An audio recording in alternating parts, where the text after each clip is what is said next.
దేవుని ప్రియబిడలారా, ఈనాటి సేవకుల జీవితాన్ని గమనిస్తే లగ్జరీలు ఎక్కువైపోయాయి. కారణంగా అధికమైన సౌకర్యాల ద్వారా సోమరితనం అధికమైతా ఉంది. అందుకే అద్భుతాలు కనుమరుగైతున్నాయి. దేవుని వాక్యం గమనించినట్లయితే మత్తయి సువార్త 15వ అధ్యాయం 36వ వచనంలో ఒక చిన్న మాట కనిపిస్తుంది. శిష్యులు జనసమూహమునకు వడ్డించిరి.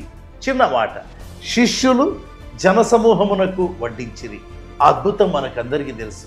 యేసుప్రభు, దేవాది దేవుడైన యేసుప్రభు 7 రొట్టెలు కొన్ని చిన్న చేపలు తీసుకొని 4000 మందికి వడ్డించినట్లుగా వ్రాయబడింది, లేదా అద్భుతం చేసినట్టుగా వ్రాయబడింది. 4000 మంది పురుషులు, స్త్రీలు, పిల్లలు కాక ఇంకెంతమంది అండి? యేసుప్రభు ఆ కొన్ని రొట్టెలు చేపలను ఆశీర్వదిస్తే పంచింది ఎవరంట? 12 మంది శిష్యులు. ఎంతమందికి పంచారు?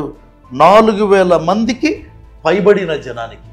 35వ వచనం చెప్తుంది, వారు నేల మీద కూర్చున్నారంట. నేల మీద 4000 మందికి పైగా కూర్చుంటే 12 మంది శిష్యులు వడ్డించడం సాధ్యమా? 1000 మందికి నడుములు వంగిపోయింటాయి. సేవకునికి నడుములు వంగాలి, శ్రమపడాలి, అప్పుడే అద్భుతాలు. ప్రతి సేవకుణ్ణి దేవుడు ఆ విధంగా తీర్చుగాక. ఆమేన్.